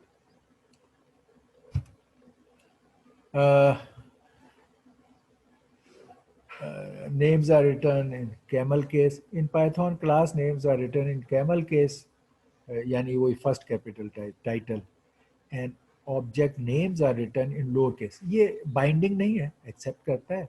ये वो प्रैक्टिसेस हैं जो जनरली लोग करते हैं, और आप अपने कोड में एक यूनिफॉर्मिटी और अंडरस्टैंडिंग रखने के लिए you may follow these good practices, ठीक। तो ये कैमल केस में आप क्लास का नेम दें, और ऑब्जेक्ट नेम्स जो हैं वो लोअर केस में लिखें with underscore. Modules that contain the classes should still be named in the lower case with the underscore. ये नेमिंग कन्वेंशन है क्लास के लिए। तो अब दोबारा हम वो वाली बातें जो हमने इनिशियलाइजेशन सीखी थी, एट्रीब्यूट सीखे थे, डिफाइनिंग ऑफ फंक्शन सीखा था, उसको हम कंसोलिडेट करना चाहते हैं। Creating and using A class, यहाँ उसकी एग्जांपल है कि ये कार क्लास आप एक क्रिएट करना चाहते हैं, तो आपने कहा वही तरीका, क्लास कीवर्ड, क्लास नेम। अच्छा, यहाँ इसके ये ब्रैकेट आपने डाल दी क्लास के लिए, और कॉलन, ये हमेशा एक इसको डॉक स्ट्रिंग कहते हैं। डॉक्यूमेंटेशन के लिए ये बड़ा इंपॉर्टेंट स्ट्रिंग है। मेक ए हैबिट, ये कंपलसरी नहीं है, but it's all consider it almost consider compulsory for keeping your code readable for your self and for anybody. तो ये और अक्सर इसको, ये डॉक स्ट्रिंग को आप 3 कोड्स वाला लिखते हैं। तो यहाँ इसने वो डाला है, a simple attempt to model a car. ये इसका कमेंट है, यानी ये स्ट्रिंग है। इसके अंदर जैसे हमने बताया, एक इम्पॉर्टेंट चीज़ आपको हमेशा क्लास में कंस्ट्रक्टर देना होता है, that is for initialising of things in the class. जब व्हेन यू रन दैट, उसको एज ए ऑब्जेक्ट रन करेंगे, तो ये वो इनिशियलाइजेशन जो शुरू में हो जाएंगी, और उसके बाद आप अपने मेथड्स और वो इस्तेमाल करेंगे। ये इनिशियलाइजेशन बाय डिफ़ॉल्ट हमेशा होंगी। तो वो ये है, आप डेफ, मैंने बताया था डबल अंडरस्कोर वाली एक क्लास ऑफ थिंग्स है, मेथड्स है, वो उसमें इनिट उसमें आता है कि डेफिनेशन, ये एक फंक्शन है जिसके इधर भी डबल अंडरस्कोर है, इधर भी डबल, मेक श्योर कि ये डबल अंडरस्कोर है। मैनी ऑफ यू, जब हमने वो होस्ट और डिवाइस का कहा था और बताया था, तो many of you use single underscore and lost lot of time in that, ये डबल अंडरस्कोर है। क्लास के अंदर जो डिफाइंड फंक्शन होते हैं, उनमें हमेशा ये सेल्फ आइडेंटिफाई करता है कि क्लास के लेवल पर ये फंक्शन डिफाइन हो, ये आपको नजर आएगा parameter, it is only saying that. अब इसके अंदर ये 3 पैरामीटर्स हैं, मेक, ये कार का आप क्लास में आए थे, मेक, मॉडल और ईयर। ये वो पैरामीटर, इनिस्ट का मतलब है ये आपको, ये पैरामीटर जैसे फंक्शन कॉल करते वक्त आपको पैरामीटर्स देने होते हैं। तो अब इस क्लास के वक्त आपको इनिशियलाइजेशन में जो पैरामीटर्स देने वो ये हैं, ये इनिट में जो लिखे हैं वो ये पैरामीटर्स हैं। तो यू कैन,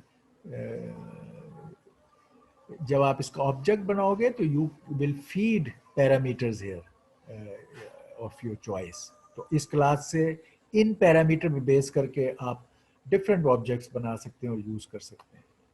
तो ये वो पैरामीटर्स जो इनिशियलाइजेशन के वक्त आप दोगे।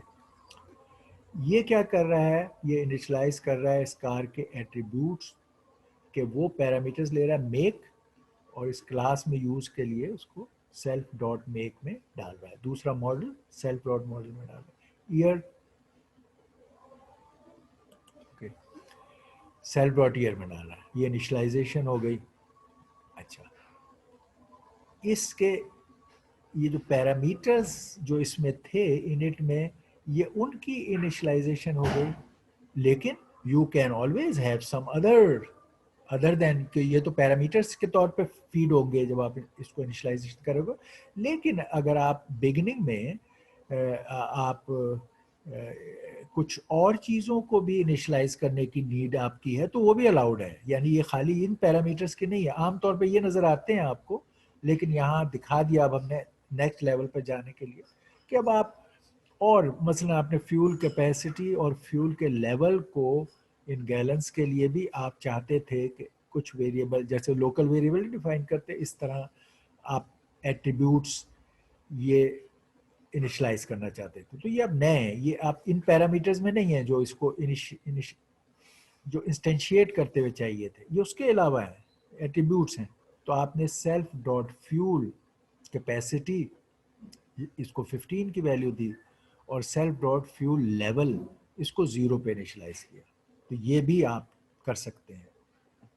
अब ये आपके इस क्लास के वो हैं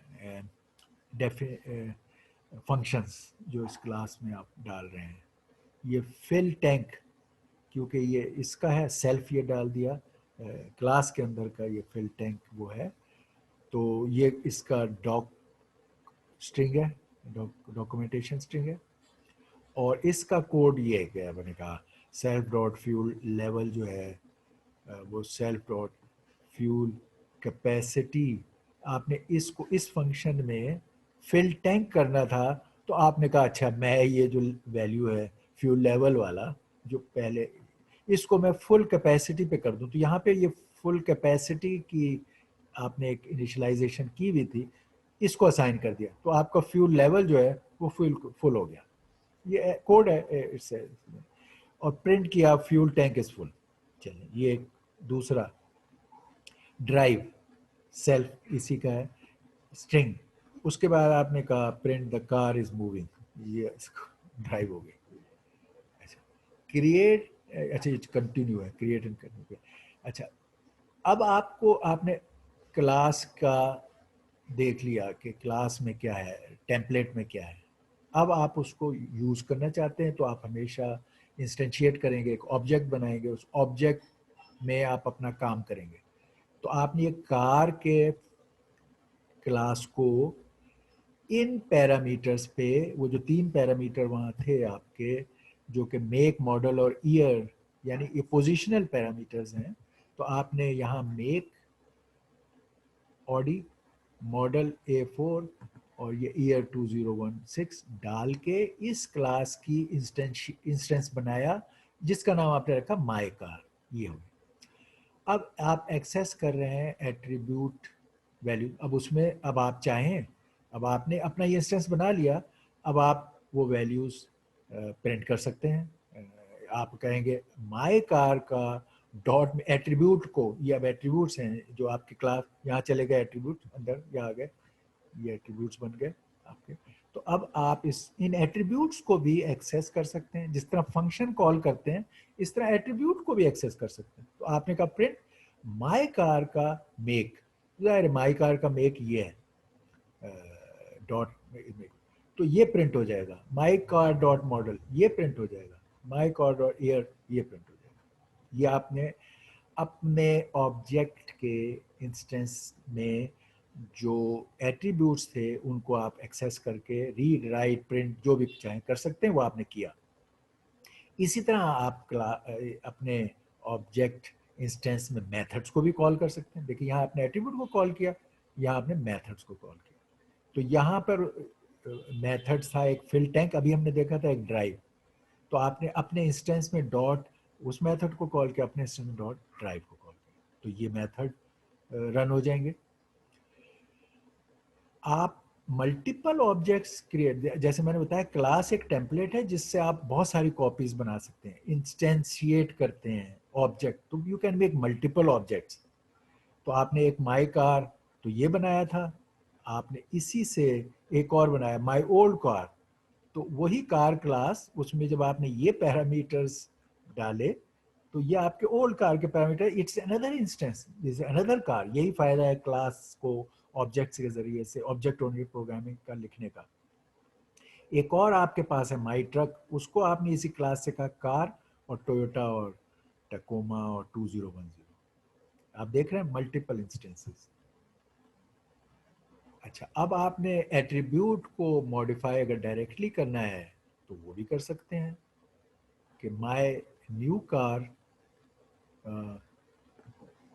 आपने उस कार से वो बनाया इंस्टेंस, और उसके अंदर जो फ्यूल लेवल था, जो भी कुछ करंटली फ्यूल लेवल एट्रीब्यूट की वैल्यू थी, उसको आपने चेंज करके 5 कर दिया।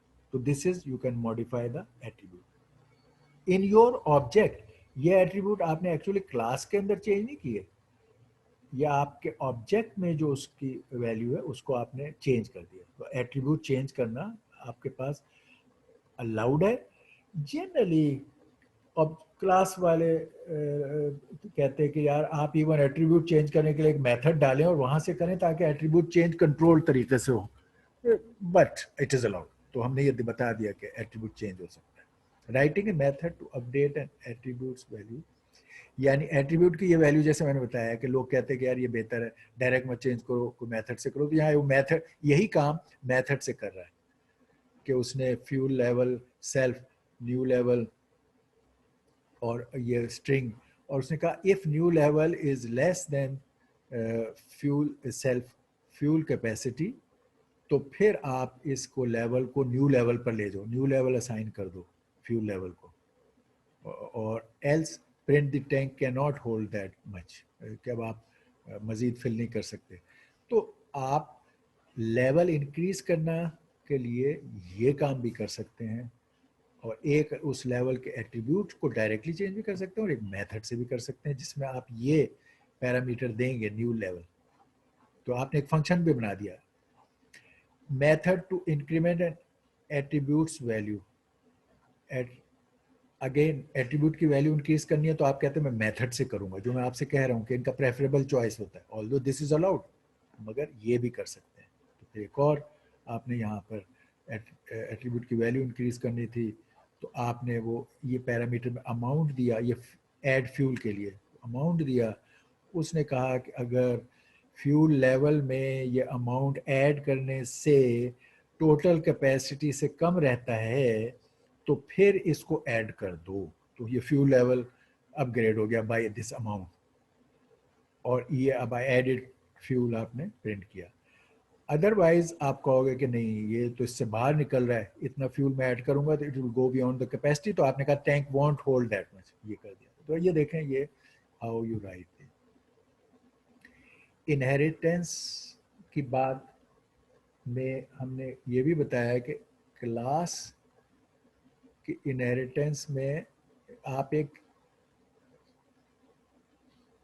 चाइल्ड क्लास बना लेते हो, जैसे कि ये क्लास इलेक्ट्रिक क्लास कार, आपने अब ये आप इनहेरिटेंस वाला काम कर रहे हो और एक आप चाइल्ड क्लास बना रहे हो जो इनहेरिट करेगी कार की वो, तो आपने कहा क्लास ये चाइल्ड क्लास है और ये पेरेंट क्लास, इस पेरेंट क्लास से ये चाइल्ड क्लास आपने बनाई। अब इसके अंदर एक तो ये आपके सेल्फ मेक, अब इस चाइल्ड क्लास में भी ये मेक, मॉडल, ईयर, ये वाले it they will be initialised as the electric car, क्योंकि ये वहाँ से इनिशियलाइज की जो चीज़ है वो आ गई, और उसको आपने अगर उसी का इस्तेमाल करने हैं जो उसने दिया हुआ था, या इस क्लास के लिए ये पैरामीटर थे, अगर इनको आप कहते हो कि मैं उसी तरह इस्तेमाल करूं जैसे कि उसने किए थे, तो आप सिंपली ये कह दोगे सुपर क्लास, मैंने पहले भी बताया था, डॉट इनिट मेक मॉडल, यानी मेक मॉडल ईयर का जो मैंने असाइनमेंट या बिहेवियर सुपर क्लास में किया है वही मैं यहाँ करूँगा अपने इसके इनिट में, इसके कंस्ट्रक्टर में मैं वही तरीका इख्तियार करूँगा जो उधर था। तो ये अब आपने वो कोड एक तरह से यहाँ पर ले लिया। तो अब आपने फिर attribute specific to this class, ये चाइल्ड क्लास, तो आपने कहा ये आपके कमेंट है,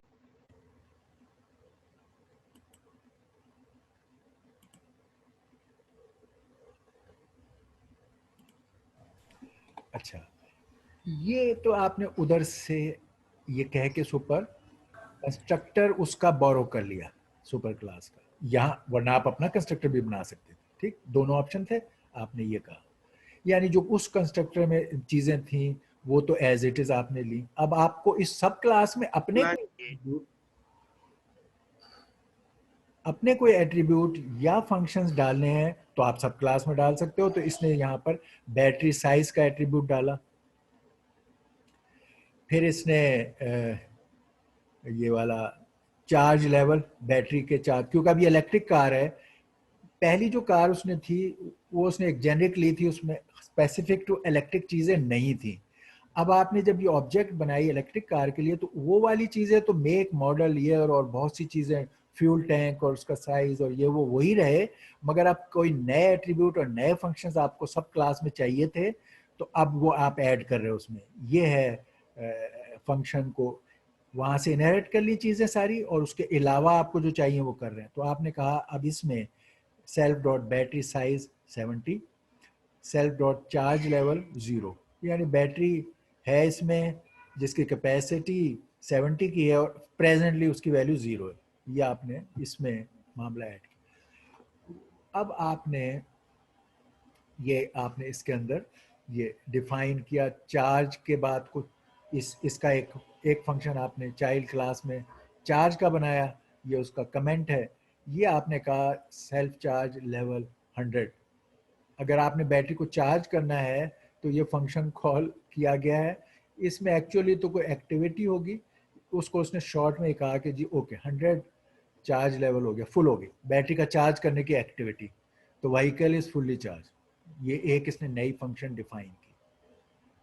अब child method and parent method को यूज आप दोनों को कर सकते हो।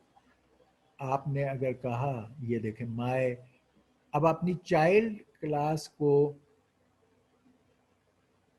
वो क्लास थी, अब उसको आप इस्तेमाल करना चाहते हो तो आपने एक इंस्टेंस बनाया माय इलेक्ट्रिक कार, ये इंस्टेंस है आपकी चाइल्ड क्लास का। आपने कहा इलेक्ट्रिक कार और उसके आगे ये पैरामीटर्स दिए, ये 3 पैरामीटर्स दिए, ये हमने कहा था वही 3 है। और आपने अब इलेक्ट्रिक कार में वो पैरामीटर्स दे के एक इलेक्ट्रिक कार का इंस्टेंस बनाया, यानी चाइल्ड क्लास का इंस्टेंस बनाया। और अब आपके पास यहाँ पर इस चाइल्ड क्लास में कुछ एडिशनल चीज़ें भी थी, इसलिए आपने यहाँ पे ये कॉल किया इस इंस्टेंस पे, इलेक्ट्रिक कार के इंस्टेंस पे चार्ज का मेथड कॉल किया। तो वो चार्ज मेथड रन होगा आपके चाइल्ड क्लास में। इलेक्ट्रिक कार में ड्राइव का किया तो ड्राइव का मेथड रन होगा। तो these are the new method जो आपके चाइल्ड क्लास में थे और आपने उसका इंस्टेंस बनाया और उन्हें यूज़ किया। इसका इंस्टेंस आपको अलग बनाना होगा इसका, अगर ये मेथड इस्तेमाल करने थे। ओवरराइडिंग पेरेंट मेथड, ये मैंने आपको बहुत दफ़ा बताया कि ओवरराइड आप कर सकते हैं। मसलन क्लास इलेक्ट्रिक कार कार, ये वही क्लास है, उसके बारे में एक स्निपेट है। इसमें आप डिफाइन कर सकते हैं, वहाँ पर आपने फिल टैंक किया था। अब इलेक्ट्रिक कार में उसने कहा मुझे फिल टैंक का मेथड का नाम तो वो रहे, मगर मैं उस तरह फिल टैंक नहीं करूँगा, मेरा फिल टैंक इज़ डिफरेंट, या मेरे केस में तो फिल टैंक एप्लीकेबल नहीं है। अब आप यहाँ डेफ करोगे फिल टैंक। अब यहाँ पर फिल टैंक का function will do a different thing, display an error message, ये तो कमेंट है, print this car has no fuel tank. तो अब अगर किसी ने सब क्लास में इसको कॉल करेगा तो ये वो काम नहीं करेगा कि वो फिल कर दे टैंक को, बल्कि ये मैसेज दे देगा कि भाई ये इसमें तो फिल टैंक नहीं है। अब नाम फंक्शन का वही है but it has been overwritten. Subclass में हम ओवरराइड असल में ओवर रिटन नहीं ओवरराइड कर देते हैं फंक्शन को, ये वो है। इंस्टेंसेस एज एट्रीब्यूट्स, यानी बाज दफ़ा आप क्लास बैटरी क्लास एक आपने बनाई, एक और अब इलेक्ट्रिक के लिए एक और क्लास बनाई और उसके इंस्टेंस को एज ए एट्रीब्यूट आप इस्तेमाल कर सकते हैं। तो ये बैटरी के बारे में आपने चीज़ें की, इंस्टेंशिएट किया और उसमें वो डाले रेंज वगैरह फंक्शंस डाले, और ये इलेक्ट्रिक कार के ये आपका पुराना वो है। अब इस फंक्शन में आपने इसको एज इंस्टेंस इस्तेमाल कर लिया, ये जो बैटरी क्लास थी इसको एट्रीब्यूट के इंस्टेंस के तौर पे यूटिलाइज कर लिया, एक और क्लास बनाई और उसको इसके अंदर एज ए इंस्टेंस इस्तेमाल किया। तो आप एक और क्लास को एज ए एट्रीब्यूट इंस्टेंस भी इस्तेमाल कर सकते हैं, ये उसकी है। और फिर उसको इस्तेमाल आगे यूज़ किया, कॉल किया इलेक्ट्रिक कॉर में उस इंस्टेंस को। Okay, you can import classes, जो अभी हमने मॉड्यूल में देखा था, ये अब इसी तरह क्लास के जो इंपोर्ट करने का है वो ये तरीका मौजूद है। Storing classes in A file, ये कार डॉट फाइल क्लास है। तो आपने क्लास, ये अब represent gas and electric cars, ठीक, ये वाला जब आपका है तो इसके अंदर क्लास कार ये हो गया, क्लास बैटरी ये हो गया, क्लास इलेक्ट्रिक कार ये हो गई, तीनों क्लास से आपने कॉल। फिर उन्हें ये आपने लिखी इस फाइल में, ये लिखी ये फाइल है मे बी कार डॉट पाई। इसके अंदर आपने ये क्लासेस लिखी, ये जो अभी हमने बात की थी डिफरेंट क्लासेस। अब आप import individual classes from A module, module वही है कि माई कार्स डॉट पाई, तो फ्रॉम कार इंपोर्ट, जो अभी हम इंपोर्ट देख रहे थे मॉड्यूल में, वो ये था फ्रॉम कार, ये मॉड्यूल इंपोर्ट दिस कार, जो उसका सब मॉड्यूल है, ये देखिए ये मॉड्यूल में सारे थे, उसमें से आपने लेट से कार वाले को इंपोर्ट किया, और ये भी किया, दो किए, import car and electric car, आपने तीसरा नहीं किया, बैटरी नहीं किया। और फिर आप इनको इस्तेमाल कर सकते हैं। आप कह रहे हैं एक इंस्टेंस बनाया आप माई बीटल फ्रॉम कार, ये देखिए कार को पैरामीटर्स दे लिए, और आपने माई बीटल में फिल टैंक और ड्राइव किए।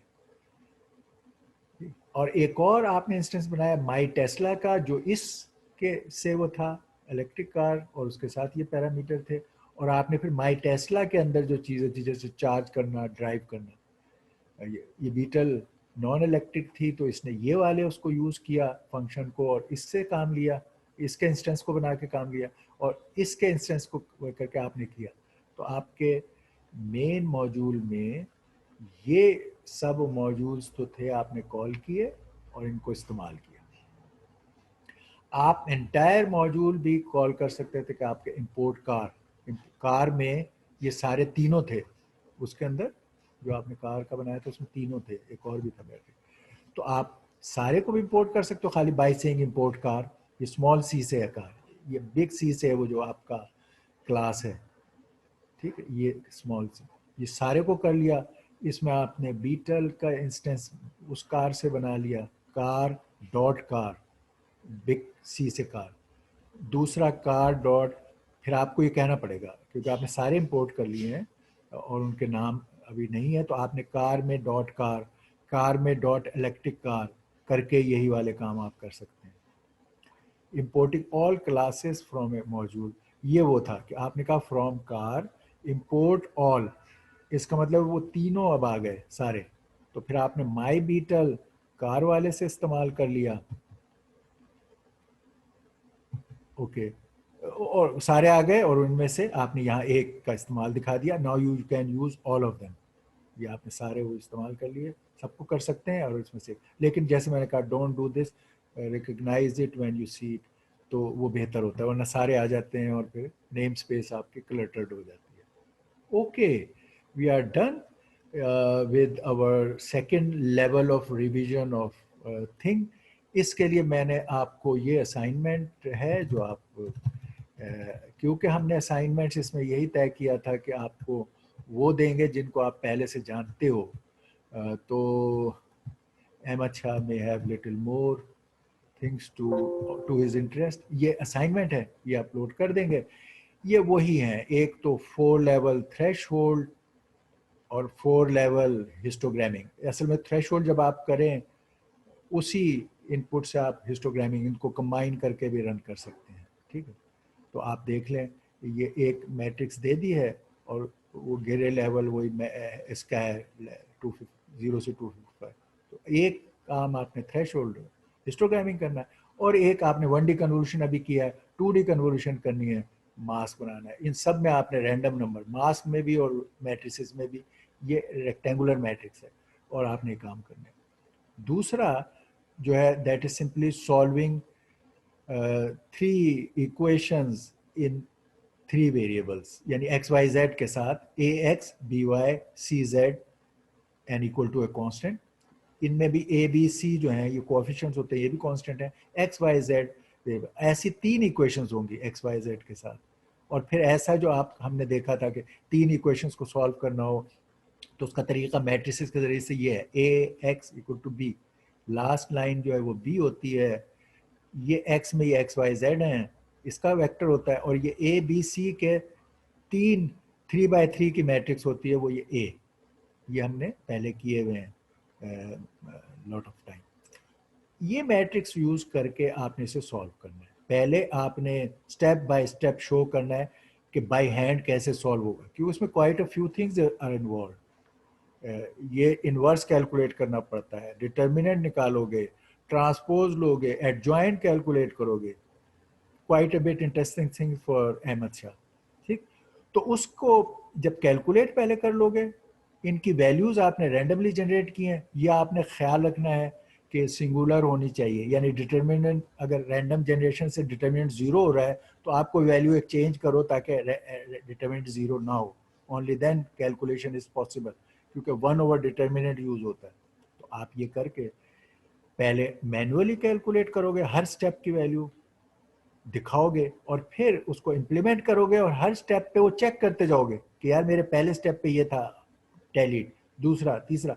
पाइथन पर फोर्स आपको वो मौका देती है। इंटरप्रेटिव लैंग्वेज है तो आप हर एक्शन के आंसर वहीं पर देख सकते हैं और आगे चल सकते हैं। जो हम पहले फोर्स करते थे आपको कि यार ये करो, अब वो लैंग्वेज ही आपको फोर्स कर देगी और हो जाएगी। It's a, this will cover our whatever we wanted to learn to reasonable depth in Python, everything. ये असाइनमेंट करके जो आप मंडे को सबमिट करोगे, यू आर सही कंप्लीट। है। ओके, सर आवाज़ आ रही है? जी जी आ रही है। सर ये क्वेश्चन 2 जो आपने दिया हुआ है, हाँ, इसमें ये कौन सा वाला है, मतलब कि इक्वेशन दी होगी हमें कोई एक? तीन इक्वेशन इस तरह की, a x b y c z is equal to b, ऐसी तीन इक्वेशंस आप बनाओगे। इनमें ए हाँ बी जी। सी और डी आप लेस देन 6 के नंबरों से रैंडमली जनरेट करके फिल करोगे, ऐसी तीन इक्वेशंस बनाओगे। सही है, और ठीक हो आपको गया। एक्स वाई जेड फाइंड करना है। तीन एफ आई सर, ठीक हो गया। तीन मल्टी वेरिएबल इक्वेशंस हैं, तीन अननोन हैं, तो आप उनको जी, सॉल्व कर सकते हो। ठीक है, सही है। सॉल्व करना सही है। मैट्रिक्स मेथड से करोगे, जिसमें ये ए बी सी वाला 3 by 3 का अरे बन जाएगा। एक्स की जगह ये एक्स वाई जेड होंगे, ये वेक्टर होगा एक्स वाई जेड का। यहाँ 3 by 3 का मैट्रिक्स होगा कोएफिशिएंट्स का, और यहाँ ये जो राइट साइड की चीजें हैं उसका वेक्टर होगा। एक ये वेक्टर होगा, एक ये वेक्टर होगा वेरिएबल्स का एक्स वाई जेड, और एक ये 3 by 3 मैट्रिक्स होगी। इसको सॉल्व करने के लिए इधर आपको एक्स फाइंड करने के लिए ए इनवर्स इंटू बी करना है। तो आपने ए इनवर्स मैट्रिक्स और बी की मल्टीप्लीकेशन करके एक्स वाई जेड आपको मिलेंगे। ठीक तो हो गया। आपको एक्चुअल काम क्या है, इंटरेस्टिंग ए इनवर्स फाइंड करना। ठीक है सर, ये मैट्रिक का साइज कितना रखना है हमने, ए और बी और सी का? मैंने बताया कि ये 3 एलिमेंट्स हैं और ऐसी जी। 3 इक्वेशंस हैं। तो 3 by 3, ये जो ए बी सी है ना, ए बी सी हाँ डी जी, एफ हाँ जी। जी एच आई, 3 by 3 पर फोर्स है। If there are 3 equations and each equation has 3 terms, it will be a 3 by 3 matrix of such a b c terms जो आपने रैंडमली जनरेट की होंगी। जी। Okay, okay sir. All, चलिए all the best, okay, अल्लाह thank हाफिज। You sir. Okay.